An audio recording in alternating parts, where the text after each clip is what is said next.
one of my favorite weeks of the year. I love it when the sales guys get to come into town. So it's way good to have you guys here. I personally loved getting to hang out with you guys last night and get my butt whooped in some poker.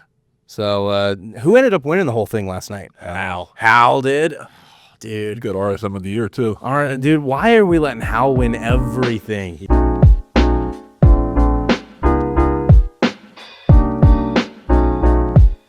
Golly, does he do it frequently? Oh, but yeah, he's everything paid for. He got driven out to Biloxi from Columbus with a group of like 7 guys he's good though. He's good. Dude, that's crazy. I had a couple of times where Marshall broke my heart. I had a straight twice. In the game last night. Yeah. I was like, In life. He broke my heart. Well, I mean, no, in the game last night, you were feeling it, dude. There was 2 times where I basically put half of my pot in because I was set. Hey, I have got this straight. It's gonna be great. And Marshall beat me on that one. He also had a straight. Actually, we had 3 straights in that one. Cooper won a hand with a 10 high. Oh, yeah, that's right. I remember that. That was nuts.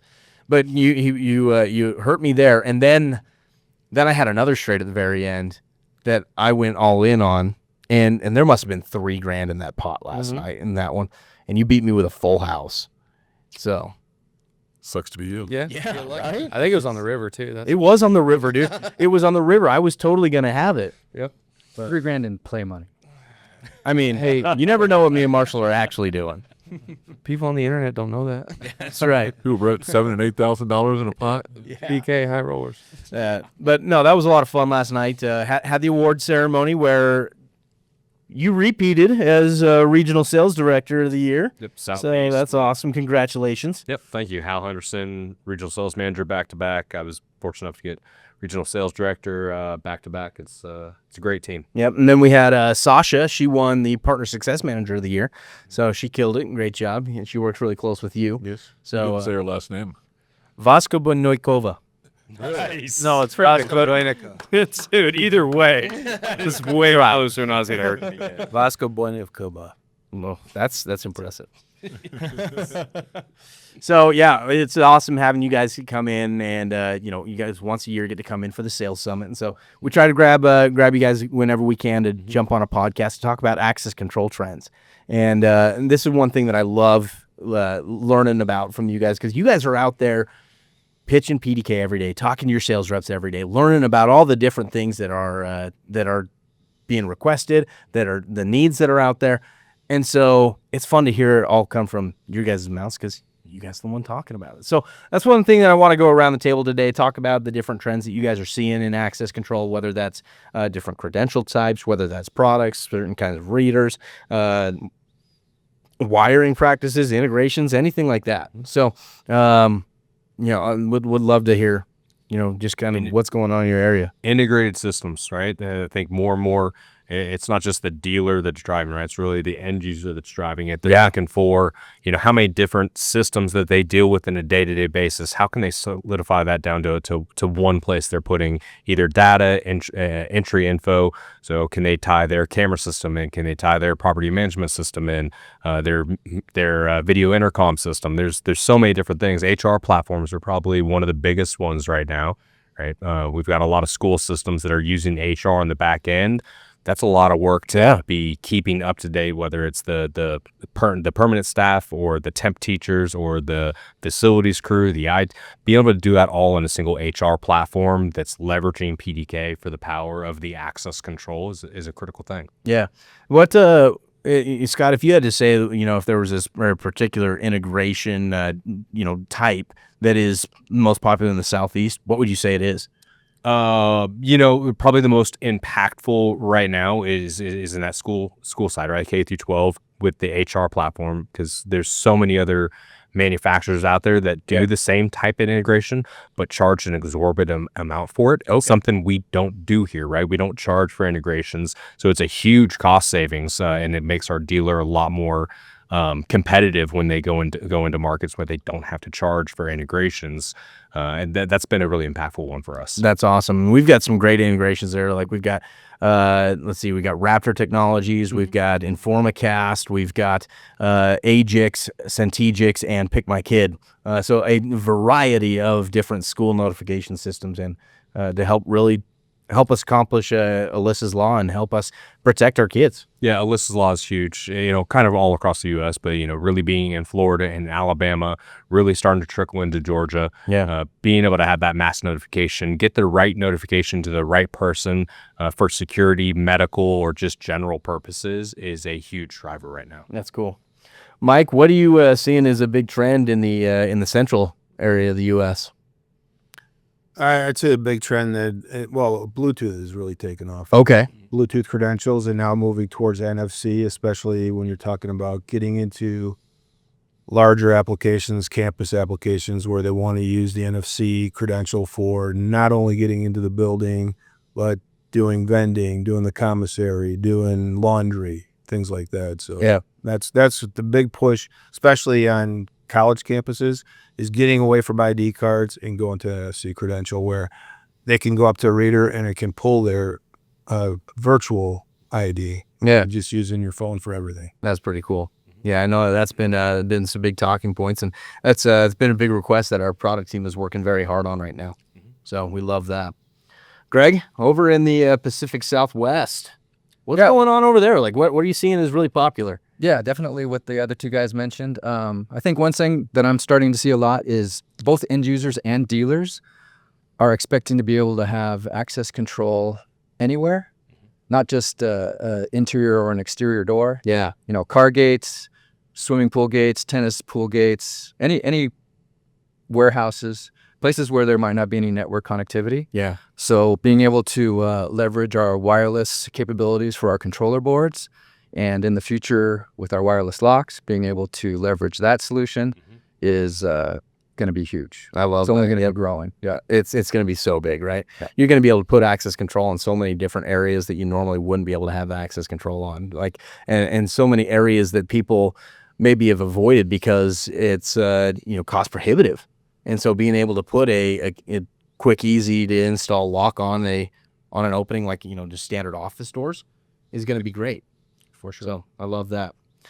Paul, up in the Northeast, what's going on up over in that area? Lots of municipalities. Yeah, We've been doing the schools. We've been doing the fire departments. We've been doing the police department. The DPW it's just, and then those town administrators all talk to each other. So they're all singing our praises. yeah. And so did a recent case study. We on did. Virginia Borough. Yeah, with we John love Barron. that one. Yeah, That was a fun one to go to. It was a good one. He was one of my better customers in Philadelphia. Oh, I love that guy. He was so much fun to hang out with. Yeah. Yeah, I talk to John at least twice a week. Do you? Yeah, He's a good guy. But lots of municipalities, office buildings and so forth, and healthcare, but really the trend is in the municipalities. Yeah.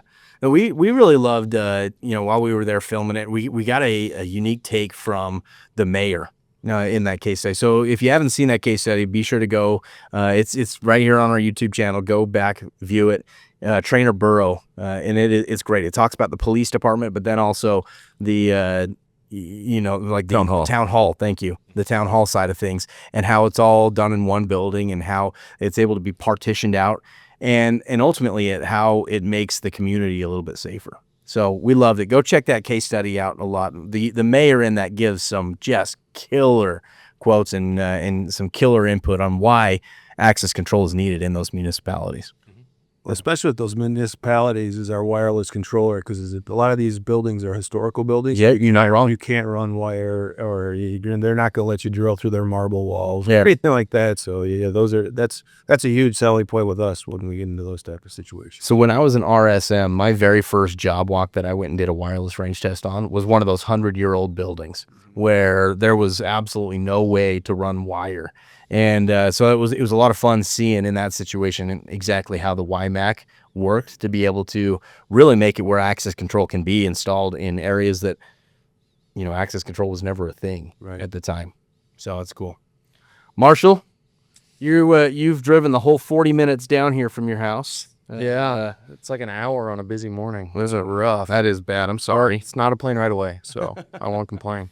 It's funny there's two things that I kind of want to reference, kind of stemming from, I think, the same thing. We have more competitors now that are having conversations with end users than we ever have, right? And it's not like I've been in this industry forever, but it feels like more end users are getting more access to see what other solutions are and what they're doing, which has led to two trends that I'm seeing. And one is VMS integrations, right? They want to be able to see that the camera system and the access control system can do it all, right? And that they're one platform kind of idea, right? So an integration with that is definitely something that I've seen.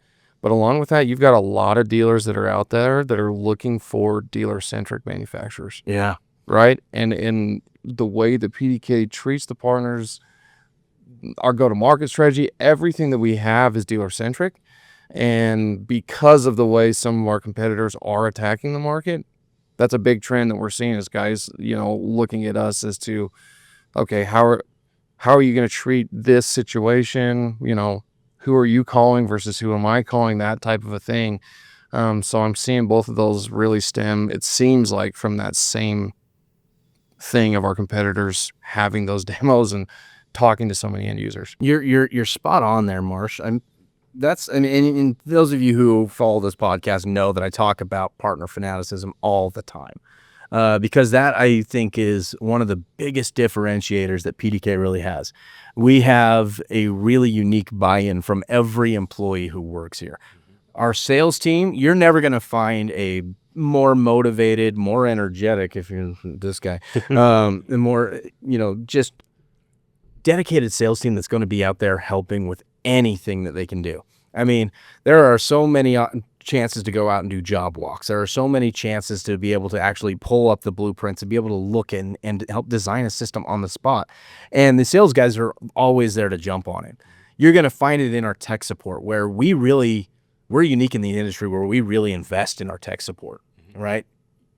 Who else in any industry? 80% of the calls in 20 seconds or less. Who does that in any industry? Does that? Nobody. And in fact, yesterday we actually put a poll out on our LinkedIn page that was saying, "Hey, what's one of the best features that you like about a manufacturer? What do you look for when you're choosing it?" Tech support was an option. Our tech support is winning that poll right now, and the comments in there are saying, you can get a good product, but if you cannot have good support with that product, there's no point in installing that product. So it's really cool. And I think that's one of the biggest differentiators that PDK has, is that we really value tech support and being able to help our partners by answering the phone immediately, by having a first call resolution in under 7 minutes.